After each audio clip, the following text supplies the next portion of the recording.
I'm Claire, and I never thought a single weekend could shatter the life I've spent years building. Picture this: a secluded retreat, the kind of place where the air smells of pine and secrets, where the stillness hides something darker beneath the surface. My husband Daniel and I arrived, hoping to mend the invisible cracks in our marriage. But instead, I found myself drawn into a moment of forbidden temptation that changed everything. Now, as I stand in the aftermath of a betrayal I can't undo, with cryptic clues and haunting silences left in Daniel's wake, I'm left wondering, did he see what I did? And what terrifying truth is he hiding from me? Picture this: a quiet, amber-hued evening where the air feels heavy with secrets, and the world seems to hold its breath just for you. That's where I am right now, standing on the edge of something I can't quite name, something that's been simmering beneath the surface of my life for far too long. My name is Claire, and at 39, I've built a world that looks picture-perfect from the outside. A cozy home in a sleepy suburban neighborhood, a garden I tend to with more care than I probably should, and a marriage to Daniel, my husband of 12 years. He's 42, a man of steady habits and quiet strength, with hands that can fix anything, except maybe the cracks I've started to feel widening between us. I'm not sure when I first noticed it, that subtle shift, like a shadow creeping across a sunlit room. Maybe it was in the way our conversations dwindled to small talk over dinner, or how our laughter, once so easy, now feels like a memory I'm trying to hold on to. We've been through so much together. Late-night dreams whispered under the covers, the kind of plans that make your heart race with possibility. We've weathered storms too, the kind that test you, that make you cling to each other just to stay standing. But lately, there's this quiet ache, a question I can't bring myself to ask out loud. Are we still the same people who fell in love all those years ago? I spend my days as a freelance graphic designer, losing myself in lines and colors, creating worlds on a screen that feel more vibrant than the one I'm living in. My office is a small nook in our house, cluttered with sketches and coffee mugs, a sanctuary where I can escape the weight of unspoken words. Daniel works in construction, long hours that leave him tired but fulfilled, coming home with dust on his boots and stories of the day's challenges. We've always balanced each other, or at least I thought we did. Me with my head in the clouds, him with his feet firmly on the ground. But balance is a fragile thing, isn't it? One wrong step, and everything tilts. There are moments, though, that still catch me off guard, moments that remind me of the fire we used to have. Like last week, when he came home late, his shirt slightly unbuttoned, sweat glistening on his skin from a hard day's work. I was in the kitchen, chopping vegetables for a stew, when he walked in, and for a second, our eyes locked in a way they haven't in months. There was this unspoken pull, a heat that made my breath catch, and I could tell he felt it too. We didn't act on it, not in the way you might think, but there was a lingering touch as he brushed past me, a hand on my waist that stayed just a moment too long. It was a reminder of what we're capable of, a spark that hasn't quite gone out, even if it's been buried under layers of routine and silence. I'm Claire, and this is the story of how a single getaway to Willowbrook Retreat began to unravel everything I thought I knew about my marriage, starting with our very first evening there. As we pulled up to Willowbrook Retreat, the gravel crunching under the tires, I felt a strange mix of anticipation and unease settle in my chest. The place looked like it had been plucked from a forgotten postcard. Rows of creaky wooden cabins with paint peeling at the edges, their weathered facades glowing faintly in the late afternoon light. The air was thick with the scent of pine and damp earth, a raw, grounding smell that seemed to seep into my bones. Somewhere in the distance, near the lake, frogs croaked in a lazy rhythm, their calls echoing through the stillness. It was beautiful in a haunting sort of way, like a place that held too many stories, too many whispered secrets in its shadows. Daniel and I unloaded our bags in silence, the kind of quiet that's grown familiar between us lately. Our cabin was small, the wooden floor groaning underfoot as we stepped inside.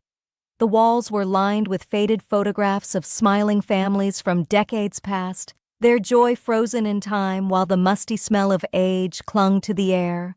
We unpacked with minimal words, just the rustle of clothes and the occasional clink of a zipper. I kept stealing glances at him, hoping for a spark of conversation, but his face remained unreadable, his movements mechanical. It wasn't anger or frustration I saw in him, just a distance, like he was somewhere else entirely. By the time we finished settling in, the sun was dipping low, painting the sky in shades of burnt orange and deep violet. I suggested we eat outside on the porch, craving the fresh air after the stuffy drive.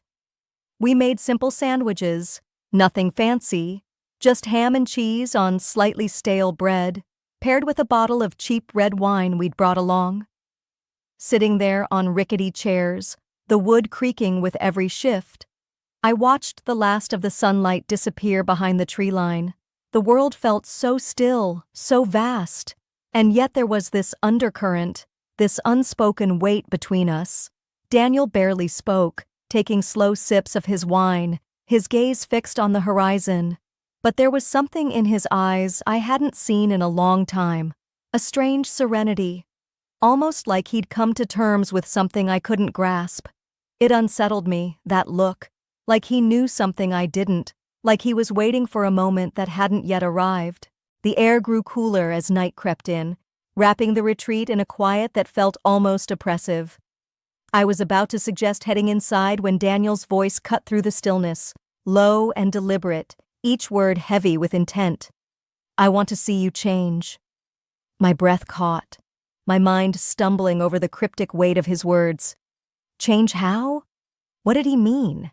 A dozen questions raced through me, but I couldn't bring myself to ask.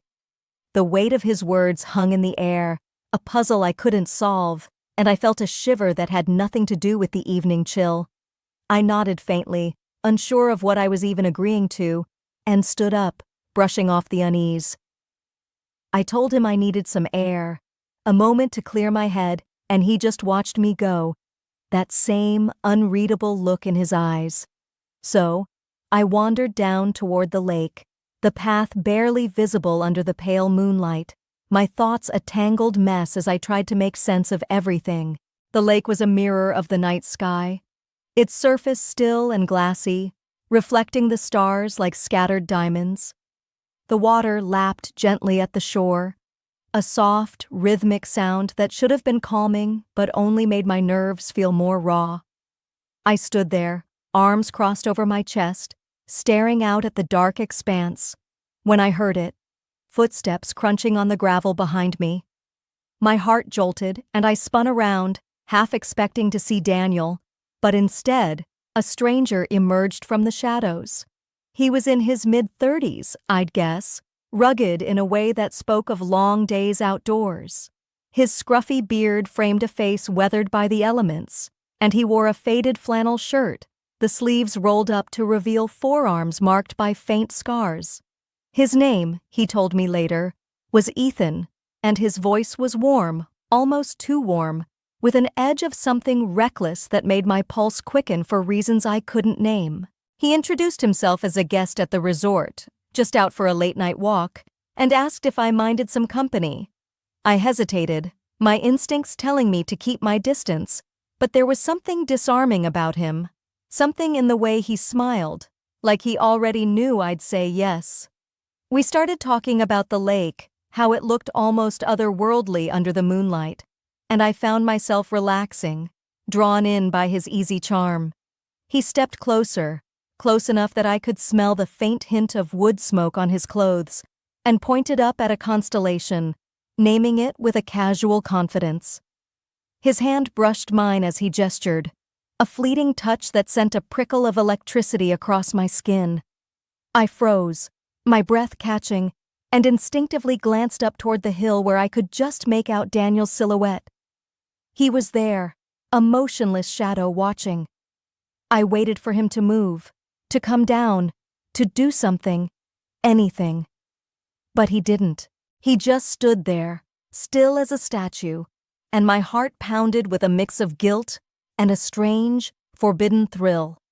Ethan's voice dropped lower, his words taking on a suggestive tone, each syllable laced with an invitation I knew I shouldn't entertain. He talked about how some moments are meant to be seized, how the night could hide secrets if you let it. I was torn, my mind screaming at me to step back, to walk away. But Daniel's inaction felt like a silent dare, like he was giving me permission to cross a line I'd never dared to approach before. My resolve crumbled, and in a moment of reckless abandon, I let Ethan take my hand, leading me away from the lake, toward where his car was parked near ours. My stomach churned with nerves, but there was a part of me, a part I didn't want to acknowledge, that was buzzing with anticipation. What happened next was a betrayal, a choice I made in the heat of the moment, one I never thought I'd be capable of. In the cramped backseat of his car, with the windows fogging up from the intensity of it all, I gave in to something primal, something I hadn't felt in years. It was a rush, a collision of need and abandon, the kind of moment where the world narrows to just the heat of skin and the sound of ragged breaths. Every second, I was aware of Daniel up on that hill, not watching through a lens or a screen, but with his own eyes, a silent witness to my fall. And the most shocking truth, the one I can barely admit even now, is that I didn't hate it. I didn't. As I step out of Ethan's car, my breath comes in uneven gasps, my clothes a mess, hanging off me like a confession I can't take back. The night air hits me hard, sharp and cold, like a slap across my face, waking me up to the weight of what I've just done. My legs feel unsteady as I stand there, the gravel crunching under my feet, and I turn my head toward the hill where I last saw Daniel. I squint into the darkness, expecting to see his silhouette still there, a silent judge in the shadows. But there's nothing. Just an empty slope, swallowed by the night. My stomach drops, a sickening lurch, like I've stepped off a cliff with no ground beneath me. Where is he? Did he see everything and walk away? Or was he never there at all? Just a trick of my guilty mind. "Daniel!" I call out, my voice raw and desperate, slicing through the stillness. It echoes across the lake, bouncing off the water, but there's no answer, just the faint rustle of leaves in the breeze. My chest tightens, panic creeping in like a fog, thick and suffocating. The darkness around me feels heavier now, pressing in close, like it's trying to swallow me whole. The distant lights of the resort, those tiny pinpricks of warmth, seem miles away, unreachable, like a lifeline just out of grasp. I stand there, frozen, my mind spinning with questions I don't want to face. What if he saw it all? What if he's gone for good? Ethan's voice breaks through my haze, low and concerned, as he steps out of the car behind me. "Hey, you okay? I can help look for him if you want." There's a sincerity in his tone, but I can't meet his eyes. I shake my head, waving him off with a trembling hand. "No, I've got this. I need to do it alone."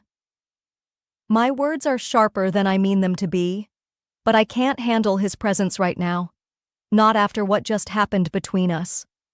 I need space to breathe, to think, to figure out how to face whatever comes next. He hesitates, then nods, stepping back, and I turn away, my feet moving before my mind catches up, carrying me toward our cabin. The walk back feels endless, each step heavier than the last, my mind a storm of guilt, explanations, and something I don't want to name, a strange, stubborn defiance. I don't regret crossing that line, not fully, not in the heat of it. That rush, that forbidden fire, it woke something in me I'd forgotten I could feel. But the fear of what Daniel might do now, what he might say or think, gnaws at me like a blade twisting in my gut. Did I push too far? Did I misread that stillness on the hill? That eerie calm in his eyes earlier tonight? I can still hear his words from before. "I want to see you change. looping in my head like a riddle I can't solve. What did he mean? Was this what he wanted? Or have I shattered everything? When I reach the cabin, the door creaks as I push it open, the sound loud in the suffocating quiet. The space is empty, the air stale and heavy. My eyes dart to the table. Daniel's jacket is still there, folded neatly, his keys beside it, glinting under the dim light. No note, no sign of where he's gone, just the ghost of his presence lingering in the things he left behind. I sink onto the edge of the bed, the mattress dipping under me, and bury my face in my hands. My fingers tremble as I replay the night, every moment, every choice. I see his silhouette again, or at least I think I did, standing there on the hill, unmoving. Was he really watching? Or was it just my paranoia painting shadows into something more? Did I imagine the weight of his gaze while I lost myself in that moment of reckless abandon? Hours pass, or at least they feel like hours. The night stretching into an endless void. I don't sleep. I can't. It's been 3 days since that night at Willowbrook Retreat. 3 days since Daniel vanished into the dark without a word, leaving me with nothing but questions and a gnawing emptiness. I'm back at our city apartment now, the familiar walls feeling like a cage after the raw, open air of the resort. The silence here is different, heavier somehow, like it's pressing down on me with the weight of everything I've done. I've been moving through the motions, unpacking our bags with mechanical precision, trying to keep my mind from spiraling back to that moment by the lake, to the choices I made in the heat of the night. But it's impossible. Every creak of the floorboards, every shadow in the corner of my eye, feels like a reminder of him, of where he might be, of what he might know. I'm halfway through folding a pile of clothes when something catches my attention. A faint edge of white peeking out from under the front door. My heart stumbles, a cold prickle running down my spine as I cross the room.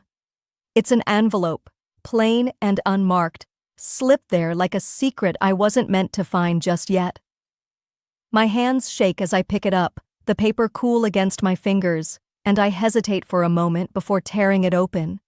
Inside, there are no words at first, just a set of keys and a photograph. The keys jingle softly as they fall into my palm, their weight familiar yet wrong somehow, and then I turn my gaze to the photo, and the world tilts beneath me. It's Ethan's car, or what's left of it. The image is stark, almost surreal, capturing the vehicle as a charred skeleton, its frame twisted and blackened, reduced to ashes in what looks like a desolate, empty field.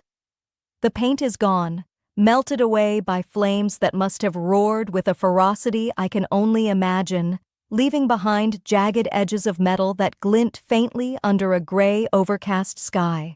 The windows are shattered, the glass scattered like broken teeth across the scorched earth, and the tires are nothing but melted stubs, fused to the ground as if the fire tried to erase every trace of what that car once was. I can almost smell the acrid burn of smoke just looking at it, can almost hear the crackle of the blaze that consumed it. My breath catches, sharp and painful, as I recognize the keys in my hand. They're not ours, not Daniel's or mine. They're Ethan's, the spare set he kept tucked away in the glove compartment. The ones I saw him fiddle with that night before everything unraveled. My eyes drop to the bottom of the photo, and there it is. The final blow. A note scrawled in Daniel's precise, unmistakable handwriting. Now it's all yours, even the ashes.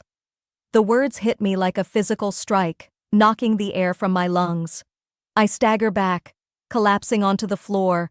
The cold hardwood bites into my knees as I clutch the photograph, my hands trembling so badly that the image blurs before my eyes.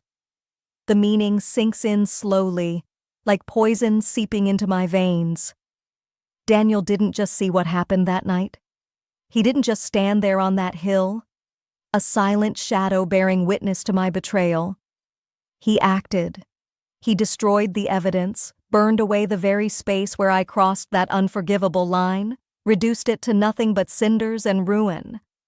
And now, he's left me with the remnants, a twisted offering, or maybe a punishment, wrapped in those cryptic words. I sit there, the photo still in my grip, staring at the charred remains of that car as my mind races. What does this mean? Is this his way of erasing what I did, of wiping the slate clean in the most brutal way possible? Or is it a message, a warning carved in ash and flame, telling me that he can destroy more than just a car if he chooses to? My chest tightens with a flood of emotions I can't untangle. There's fear, raw and jagged, clawing at the edges of my thoughts. Did he do something to Ethan? Is this a sign of something darker, something I can't even fathom? There's guilt, too. Days have turned into weeks since that envelope appeared under my door. And still, there's no trace of Daniel. I've lost count of the times I've dialed his office number, only to hear the same robotic voicemail greeting, untouched and indifferent. I've reached out to his friends, the ones I could think of, their voices tinged with confusion or vague concern, but no one has seen him. I even called the police, my voice shaking as I explained his sudden disappearance after our trip to Willowbrook Retreat. They took my statement, promised to look into it, but their tone was flat, like they've heard stories like mine 1,000 times before. Each dead end feels like a door slamming shut, locking me deeper into this maze of uncertainty. Where is he? What is he doing? And why did he leave me with those keys and that haunting photograph? I couldn't stop there, though. My mind wouldn't let me rest until I knew more about Ethan, until I could piece together whether he's part of this twisted puzzle or just another casualty of it. I called the resort, my fingers fumbling over the keypad, and managed to track down a mutual acquaintance, a groundskeeper who remembered us both from that weekend. His voice was gruff, hesitant, but he confirmed what I feared. Ethan's gone too. No forwarding address, no goodbye. His phone's disconnected, a lifeless tone on the other end, and his social media accounts are silent, wiped clean like he never existed. It's as if the earth swallowed him whole, leaving no trace except the charred remains of his car in that photo I can't stop staring at. Did Daniel have something to do with this? Or is there something bigger, something darker at play that I can't even begin to understand? Those keys and that photograph, they're still with me. I couldn't bring myself to get rid of them, even though every time I see them, my stomach twists with a mix of dread and fascination. I've hidden them in a drawer in my office, tucked beneath a pile of old sketches, but their presence lingers like a shadow I can't shake. Sometimes, late at night when the apartment is too quiet, I pull them out, running my fingers over the cold metal of the keys, tracing the edges of the photo where the blackened frame of the car seems to pulse with a life of its own. It's a reminder of that night by the lake, of the choices I made in a haze of reckless desire, of the unspoken boundary I crossed while Daniel watched, or at least I think he did. Was he really there on that hill, or was it just my guilt conjuring a phantom to punish me? I keep replaying his words from that evening, the ones that felt so cryptic at the time, but now carry a weight I can't ignore. I want to see you change. Did he mean for this to happen? Was this some kind of test? A cruel experiment to push me to my breaking point and see what I'd do? Or was it his way of breaking free from me, from us, from the life we'd built together that had started to feel like a cage for both of us? I don't know. I may never know. But what I do know is that I have changed. Not just because of the betrayal I committed, not just because of the raw, forbidden rush I felt in those stolen moments with Ethan, but because of the aftermath, because of Daniel's response, or his lack of one. Those ashes, that note, they've carved something new into me, something hollow yet sharp, a realization that I'm not the person I thought I was. I've seen a side of myself I didn't know existed, and I've seen a side of Daniel, or at least a glimpse of it, that terrifies me as much as it intrigues me. I don't know if I'll ever see him again. Some days, I'm not even sure I want to. There's a part of me that aches for closure, for answers, for the chance to look into his eyes and ask why. Why he left. Why he did what he did. Why he chose to leave me with this burden of ashes and questions. But there's another part of me, quieter, but don't forget to subscribe, like, and comment if you enjoyed this story. This will help us create more engaging stories for you.